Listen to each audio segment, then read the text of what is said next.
Hi, friends. Welcome to the Igniting Imagination podcast. I'm your host, Lisa Greenwood, back again with my co-host for this season, the Reverend Dr. Amy Butler. Hi, Amy.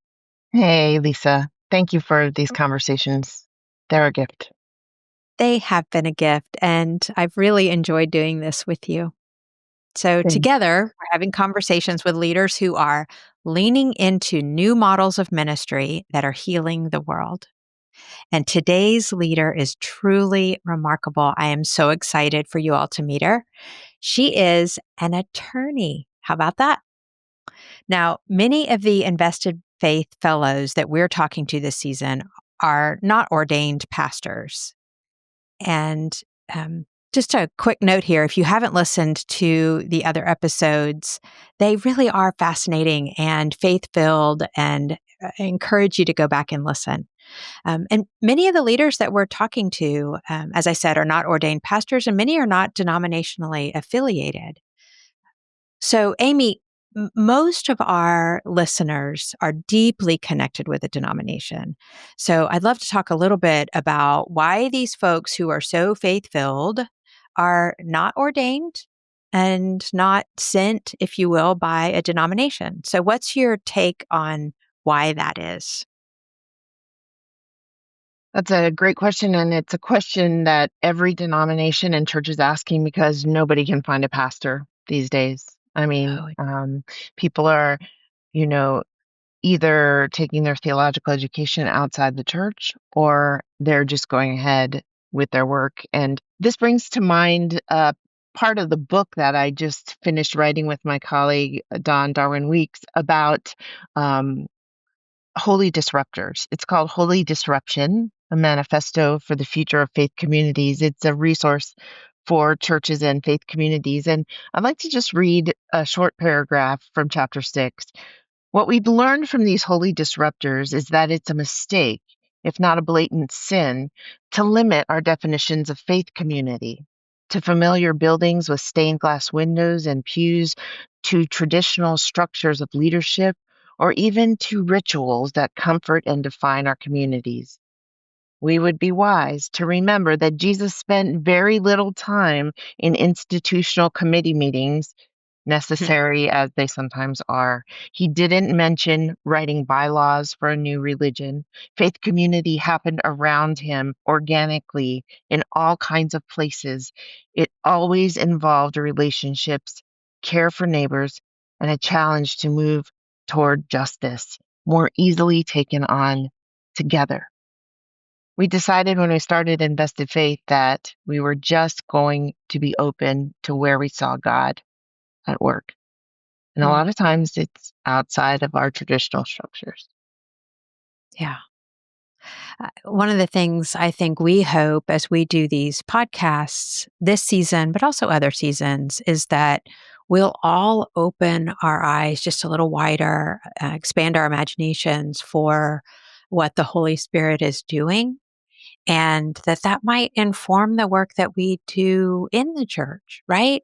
And so we honor and encourage these ministries, very impactful ministries outside the church, but that it also influences the work of the church and leaders in the church. So I hope that's true. Hey, when can we get your book? When does it come Thank out? you. I hope so. I'll tell you in a minute, but I hope so too, Lisa, because there's just so much opportunity. The book is called, again, Holy Disruption, a manifesto for the future of faith communities. It's pre-releasing in July. It will be released for real in September. And our hope is that churches will use it for a 6-week study to just face the fear that that presents itself when we hear things like what you just said. God might be working in ways that are different than we imagine. It's scary. So as we think about what denominations can learn from Invested Faith Fellows, what are some of the insights or takeaways that you're experiencing and might offer denominational leaders as you are working with so many of these spiritual entrepreneurs that you've come to know through Invested Faith? Well, you'll see in this conversation with Leslie that you will recognize so many qualities of ministry and of the gospel in her work. And I just want to beg denominations to give churches the freedom and the permission to move beyond the structures that we have built. Because Mm, what happens when we don't have permission to do that is that fear becomes our guiding quality and our hands become clenched. And mm, the church has the potential to just bless this world so tremendously. And mm, we need permission to move into these unlikely spaces. mm. Permission, freedom, cover, even perhaps. Yeah, nice. Our guest today is Leslee Matthews. So, Amy, will you share a little bit about Leslee? It's hard to describe Leslie in words. You will get that for sure out of our conversation. She is the founder and managing attorney for Speak Out and Up Law Firm. Speak Out and Up Law is a legal empowerment law firm, and we're going to talk about what that means a little bit more in this episode. She is a social worker and she is a lawyer. She is an advocate for social justice, and she's passionate about connecting community with all kinds of resources. She earned a Bachelor of Science in Criminal Justice from Texas Women's University. She has ties in Texas, and a Master of Social Work from the University of Texas at Arlington. She served, began her career in law enforcement in the Fort Worth Police Department. After she went to law school, she served as a legislative attorney, deputy prosecuting attorney, and special counsel to the judiciary. She's the president of the African American Lawyers Association of Hawaii, and she lectures at the law school here at the University of Hawaii. She is a force. This conversation just um, touched my heart, even as I was just like, I felt so encouraged by Leslee. So, Amy, what stood out to you about this conversation with Leslee? You're right. There are so many Mm, gut punch moments in this conversation. She talks about the death of her best friend who died because of domestic violence. And the thing that really, really stuck with me from this conversation was her urgent commitment to partner with uncommon allies, even the perpetrators of domestic violence. Um, she's scrappy and she knows that people of faith and good conscience in this moment have to look around for allies everywhere. That's how we change the world. yeah. I mean, she's the real deal living out her faith, right? I mean, here's a person who's deeply committed to her church and is fed by it and her family, and she's rooted in her culture and uh, and she lives that at the intersection of social justice, the law, and and uh, and her faith is such a huge part of it. I mean, really, I was so inspired. I just you'll hear it, y'all, I'm, in the I'm so I'm conversation. But so I'm so glad you had that experience as well. But the listeners will hear a lot of Hawaiian elements in what Leslie says, and that's because she was raised on the island of Maui. And so there's a lot of indigenous influence in her work and that whole island mentality that everything lives in a network. Your flourishing and my flourishing depend on each other. You're going to hear it. oh, yes. So let's listen to our conversation with Leslie. Hi, Leslie. Thanks for being with us today. Aloha. Thank you so much for having me. I'm so excited to join you all. This is great. And I'm going to jump right in. And here's where we want to start. Um, so, Leslie, you've done something I'd venture to say very few lawyers, law firms do. And that is beside the name of your law firm, each time it is written, and that name is Speak Up and Speak Out Law, LLC, you attach a scripture. It's from Proverbs 31, 8 and 9. So let me read the verse and then let's dig into it a little bit. It feels like a great place for us to start. So here's the verse. Speak up for those who cannot speak for themselves. Ensure justice for those being crushed. Yes, speak up for the poor and helpless and see that they get justice. So tell us a little bit about that. Why were you drawn to this and what's the backstory? Yes. So, I thought and prayed on a lot of names for this law firm. That really is a blessing from God. Um, and it doesn't bear my name, but it bears his words. And it's important Mm. to me that we seek justice for those that are living in the margins, that are those that are most vulnerable. I've worked in a lot of areas of government, nonprofits, helped with businesses and everything. And it was important to me that we bring those same resources, those same skills to people who historically have not had those services. And it's important to me to root it in Proverbs 31, 8 and 9, so that I'm reminded constantly why we're doing this work and who we're doing this work for. Because I believe that if we can help the least of these, we can help everybody and lift everybody up. Mm. Leslie, one of the words in this verse that is so poignant is the word crushed. In your context on the island of Maui and in the state of Hawaii, who is being crushed and what does justice look like for them? So when I think about Hawaii and I think about Maui particularly, I cannot do this work without thinking about my Auntie Jill, who helped raise me, who gave me my Hawaiian name, Ha'oli Okalani. She was a beautiful hula dancer. She made beautiful lei. We would sit around the dinner table and, in Hawaii, we call it vala'au. We're going to talk story, right? We're going to get together. And she would tell me about how important the water is, how important indigenous plants are. And I think as a kid, I took a lot of that for granted. Um, but so much of who she raised me to be, how she raised me in Olelo, Hawaii, how she raised me in Hawaiian language and culture and people. Um, I want to center the work that I do around those that are indigenous here. And even though I Mm. grew up here, I understand that I'm a settler here as well. And I want to make Mhm. life better for Kanaka Maoli. Because if we think about it, in Hawaii, we just made the number one, we have the most houselessness in America per capita, number one, Yeah. especially after our wildfires. And Wow. some of those that are most impacted are Hawaiians. So how is it that here in Hawaii, we have so many people that are houseless and those people happen to be those that are indigenous to these islands? Mm. So when you say, how do I root my work on Maui, making life better for Kanaka Maoli? And that doesn't mean I know best. That means I Mm. got to talk story with the people that are from here.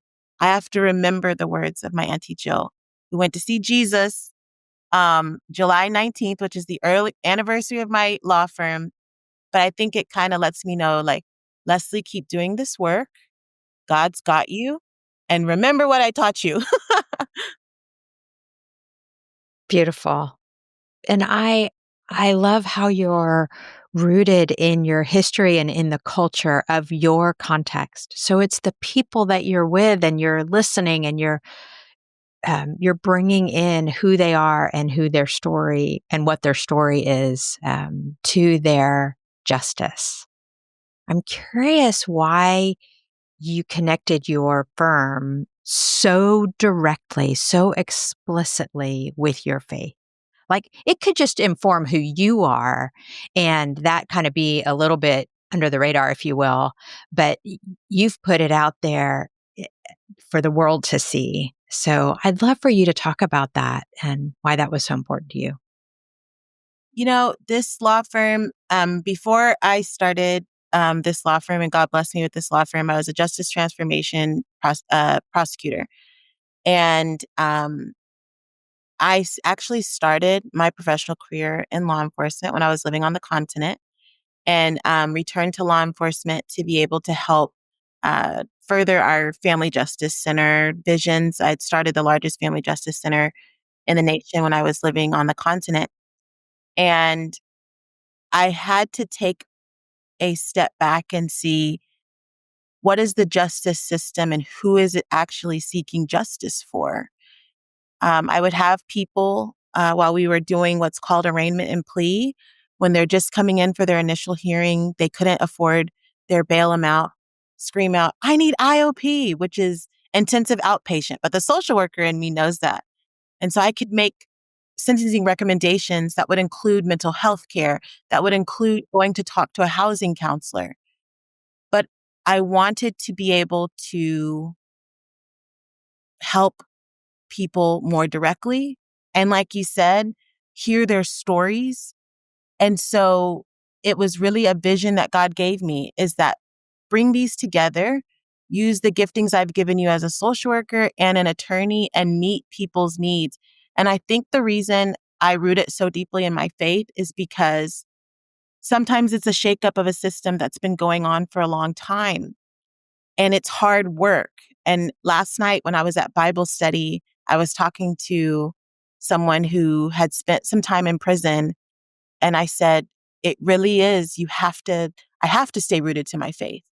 I have to be able to pray and say, God, help me get through this trial or this case, or God, help us to show love in the work that we do. Because this is an adversarial system that we have, right? But can we bring more people together? Can we do more healing with the law than we do harming with the law? And that's something. So That's a really powerful statement. Um, the church, as you know, is undergoing a big transformation right now, and we're having trouble connecting the work of people outside ordained ministry to the transformation of the world. Uh, can you help us sort of make that connection? You're clearly a lawyer. You didn't go to seminary. You're very well known and highly regarded in the legal field. Help us make that connection to our faith and the practice of the church. my Kahu Greg de la Cruz of Living Way Maui, so Kahu, a pastor, he said, it's what's in your hands. What has God given you? He could never have to bless you with another dime or something that's monetary, but what is the gifting and skill that he's given you? And I think that that's where, and it's is my heart, is that we use our gifting and skills to come together and help people. Some people have lots of church hurt, and it's very valid, right? But if we remember that God loves all of us, he didn't want to make another Leslee. I don't think so. My mother might say, "Oh, I can't have another Leslee," but um, he made all of us unique and different. He didn't make another person just like we are. So if we realize how much he loves us and how our diversity and our different skills and giftings can come together to make this world a better place, I think that that's important. So I had to also fall in love with the the skills that he gave me. I would much Mm. rather be on the water. I love the water. I want to be on a boat most of the time. But God gave me this Proverbs 31, 8 and 9 to speak up for those that are being crushed, seek justice for them. And I think that that's where my faith comes in. And when I see members of the church sit with someone who may be previously incarcerated or while they're incarcerated, or hug on a mom who's escaping domestic violence, that's where I see the love of God lived out. I'm curious how your clients experience your approach. Like, do they experience it as a faith infused kind of law firm slash ministry, or like yeah, I'm curious. And if you have a story of somebody you've worked with, I'd love to hear that. Obviously, not with their name or anything, but um, yeah, Yeah. talk with us a little bit about how your clients experience this faith infused approach. Yeah. So our law firm is set up at an amazing organization that's been going on for 50 years. This organization, the Cameron Center, has the most nonprofits in one place in Maui County. And it was important to me that I can walk my clients down to where they may get counseling or let them know where the mediation center is or let them Mm, know, hey, there's a food box. And I think sometimes as attorneys, we have to remember, yes, there's that legal need, but there was something that was bubbling up that brought them to us that their legal need became emergent. mm, And I think we have to take a step back, especially as attorneys, and realize we don't have all the answers.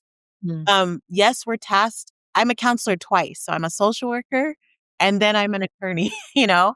yes. So we're always giving advice. But I try to do this in a way that says, okay, God.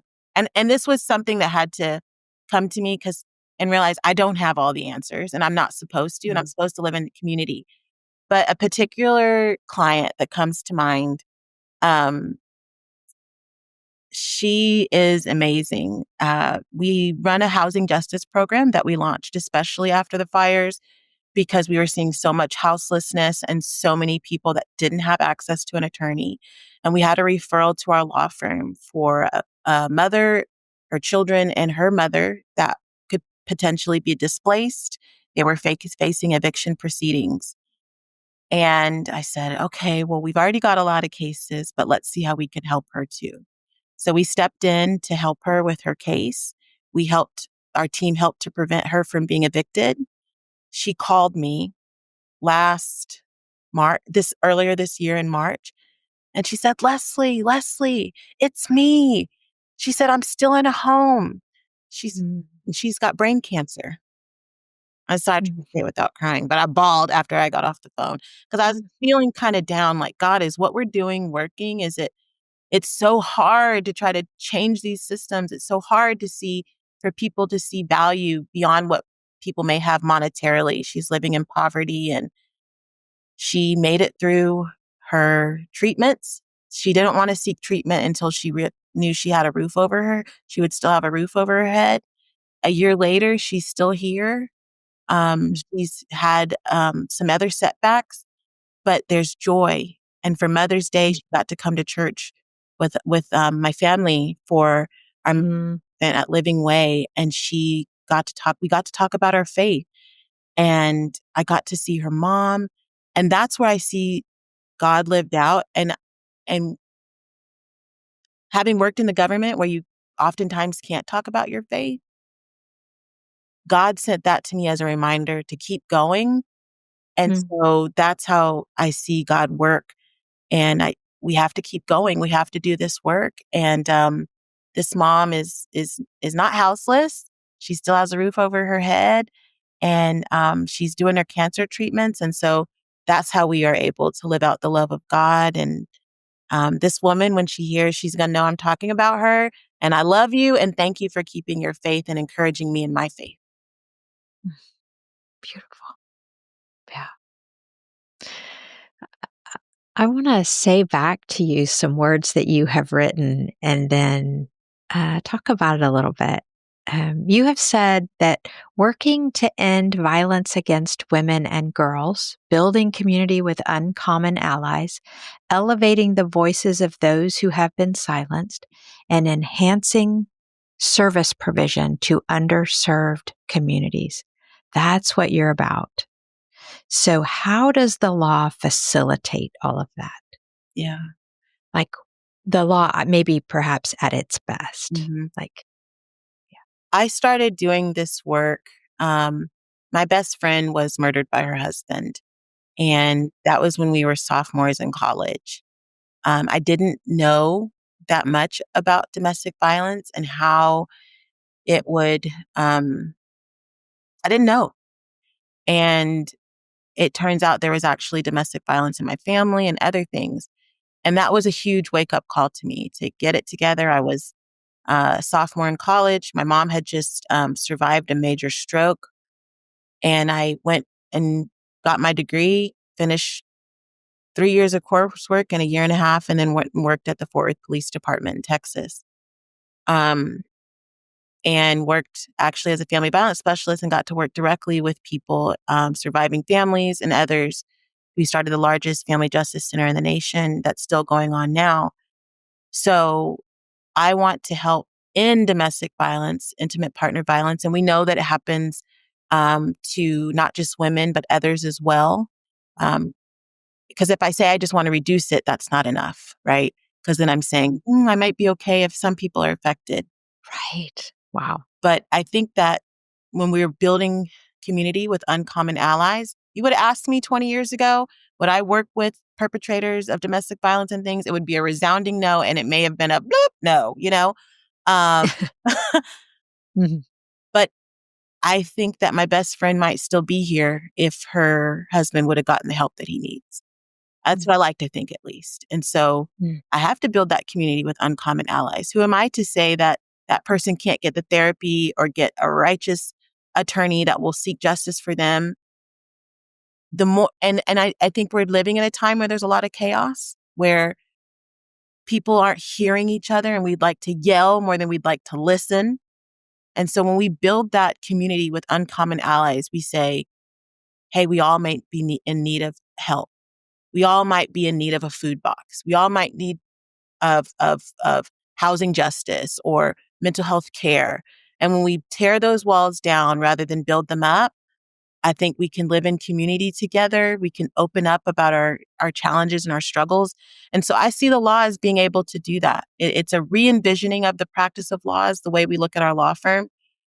Mm. But we want to see our community healed, whole, and set free.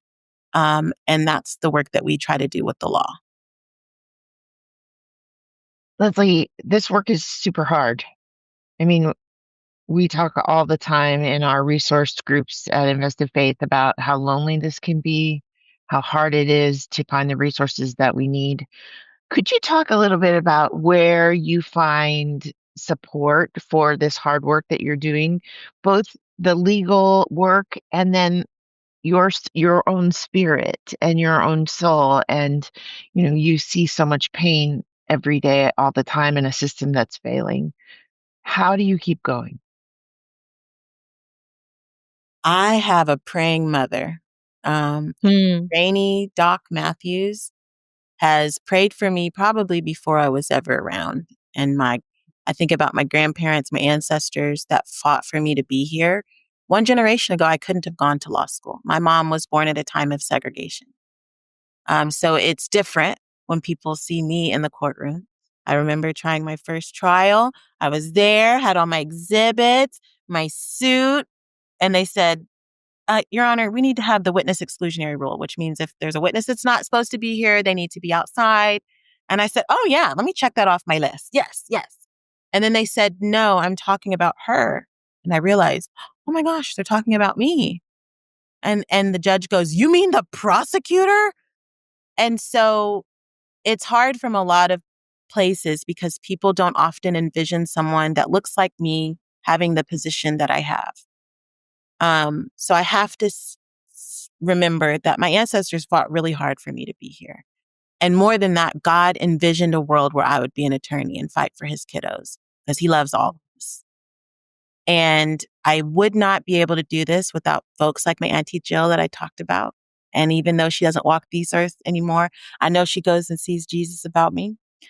And my church, Living Way Church Maui, I could not do this work without my hale pule and a pastor and Auntie Bev, Mama Bev, his wife, that prays over us, that believes in us, that when I don't know what to do with a client, because everything else is, they don't have a place to stay, they need food, I get them in my car and I say, let's go. We're going to Living Way. And they will provide a hot meal. They won't judge them. Sometimes my clients are suffer from substance misuse. And that's okay because we all suffer from something. God didn't die for us because we were perfect people. So I try to remember who my tribe is and the water. I love the water. Mm. Find peace in the water. Um, Sometimes before a big trial, I'll just go and put my feet in just to ground myself. But good self-care is important. And we can't keep pouring from an empty well. So reminding myself it's okay to take a break. or have a long nap or go see some friends, live music. I don't have to be Leslie the attorney all the time. And I'm thankful for the people and spaces that allow me to just be me. Beautiful. It's a great witness, a powerful witness, and for all of us, really, who are trying to faithfully follow Jesus and lead and live out our calling. And you talked earlier about um, kind of this sense of claiming, knowing your gifts and using those to serve and to make a difference. And I most of our listeners are leaders in congregations, some lay, some clergy, and I believe all of us are working to sort of empower people to do exactly that, to like live out of their giftedness and help bring about a better world. And so I'm curious what advice you might give to leaders in the church to really help bridge that gap, like you have done between church and work, kind of making it a part of your every moment and um, your everyday life. Wisdom you have to share? Um, so I'm a PK, so I grew up in the church. Um, what the advice that I would have now is to remember to pour back into yourselves as well. Mm, Um, you, Pastors, clergy hear so much of people's trauma. They are put on this that they have to feel a different way. But I think that healing for our pastors is also important. And we want that for you. And I also want to encourage that people need God, whatever that looks like to them, how they see God. And I think sometimes what I have experienced, having spent a lot of my life in church, is how do people get to see Jesus if we're not willing to be the hands of Jesus? mm, So sometimes somebody might come in a little bit disheveled. That person coming in disheveled might be me, you know? Um, I want to see, I was thirsty, you gave me water. I needed a place to stay, you gave me a place to stay. And I think that if we can return to that a little bit, right? And realize that we are more alike than we are different and people are hurting. That's why they come to the church. I think a lot of people fall away from church sometimes because they feel like they're not welcomed or wanted, or you have to put on these airs. And so my encouragement would be to pour in yourself. You are loved, you are cared for. I am so thankful for the pastors who have covered me, protected me and my family, prayed for us. But I'm also super thankful for those pastors who, you know what, after my friend was murdered and my mom, I was angry and I like spun out of control. But there was a pastor that taught on die to your anger. And then my brother invited me back to church, and another mm, pastor who led a message who allowed me to reconnect with God. And if it wasn't for that moment for me to reconnect with God, I don't know that I would still be here, because I was on a fast track to not living under his covering. And we know that that's dangerous. Um, so provide those safe spaces, love us, feed us the word, you know. mm, But that's just some encouragement that I'd have. And it's untraditional maybe for the church to be this, for me to take my clients to go see Kahu or go see one of the advocates. But that's what's made a meaningful difference in my cases. So it may be untraditional, but maybe just be open to it. mm. Beautiful. So, Leslie, I'm wondering, tell us a little bit more about how people can learn about what you're doing, how people can access your work, and how people may be able to replicate the kind of legal innovation that you're creating. Absolutely. So being an invested faith fellow has been so great because I get to meet all different kinds of people from all over doing really great things. And so one of the things that the fellowship has been able to help me do is um, teach and train more people in the community. I'm an instructor at the University of Hawaii's Law School and at the School of Social Work. So we've been able to launch our Soul Legal Fellowship program to be able to help legal and non-legal professionals learn more about legal advocacy, empowerment, and education. And we just kicked off our summer cohort. We'll have applications are still open for the fall cohort because lots of people can't access law school for whatever reason. It's too expensive. It's very hard to get into. It's rigorous. So we're bringing community education directly to people, whether you're here in Hawaii, and we do go other places as well. And there's virtual opportunities. So I'd love for people to please connect with us, soul.law. They can connect with us on Instagram, Facebook. I'm on LinkedIn. But we want for people that have historically not been able to access legal education or other types of education. You are super brilliant and your skills are valid and welcomed. So we would welcome those applications to our legal fellowship program and our soul lead program. Thank you.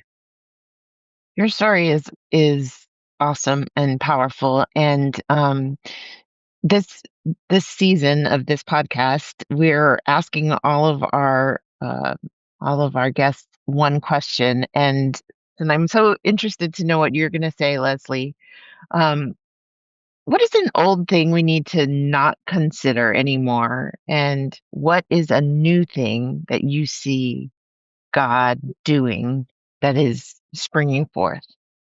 Tell us what you see.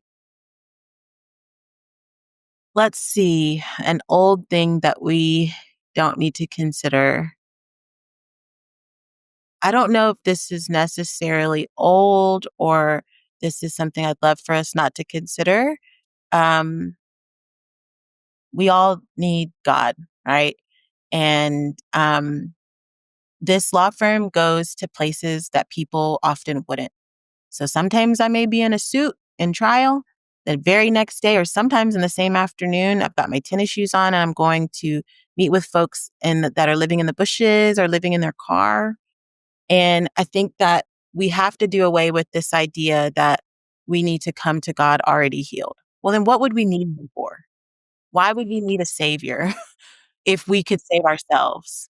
And so sometimes you may see me at loving on people, let's say like at a pride festival, or you may see me loving on people that need food. You may see me loving on people that would cause people to be like, why is she there? But if somebody wasn't there for me in my time when I was so angry at God, I was mad. And one of the pastors said, so you're going to lie to God and say you're not mad at him? He knows everything. And I was mad. I almost lost my mom. I lost my best friend. I was angry. And my mom loves God fiercely. Fiercely. Um she talks about I would buy toothpaste with faith. She's the oldest of 12, 14 people growing up in a 2-bedroom house. Mm. Um and how could this happen to my mom? How could you do this? You could have prevented this from happening. Now my mom is the best advocate for people with disabilities. She started Balm of Healing Haven, a safe space for those living emotionally hidden in the public of glass houses. So we have to do away with this idea that God doesn't love all of us. He does. He created us. So this idea that if somebody wouldn't have loved me, I don't know where I would be. So I want to pour that love back on people that sometimes they thought church isn't for me. God doesn't love me. Yeah, he does. If he loves me, he can love you too. Um, and so I think something that I would love for us to embrace is also that same thing. Like, so if we can do away with some people are throwaway, because that's how my clients feel sometimes. I'm a throw. I'm your system. They couldn't love me. Re-envision love. Ignite Mm. you're is igniting imagination. Ignite that imagination that God could love us so fiercely and that we can go to places that we traditionally haven't been. I love it when some of my clients show up I'm like, you came to church, and I don't say you're my client. This is my client. I just say, I think I know you from somewhere. I'm so glad you're here. And that's how I see healing. So that would be my answer. Yeah. God's love is wider and bigger than anything we might imagine. And you live that way, Leslie. Thanks be to God. Oh my gosh. What a powerful witness you are. And what a gift. Thank you for being with us today. Yes, thank you so much. And if I can, I want to um, give a shout out, if I may, to my niece, Please. Kana Grace and Amelia Love. They're 5 and 8. They live in Texas. Anna Kay lives out here in Hawaii. But I want to keep doing this work so that their future grows up better.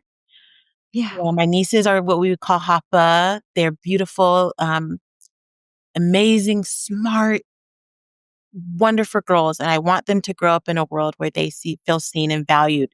So sometimes when it gets really hard, but I just want you to know when you see this, because they watch different things that Anna Kay does. Anna Kay loves you. This love spans the oceans, the time. And I hope I get to see you again really, really soon. I want to take you with me, Leslie, every day. Oh my gosh, what a beautiful witness of love you are. Thank you.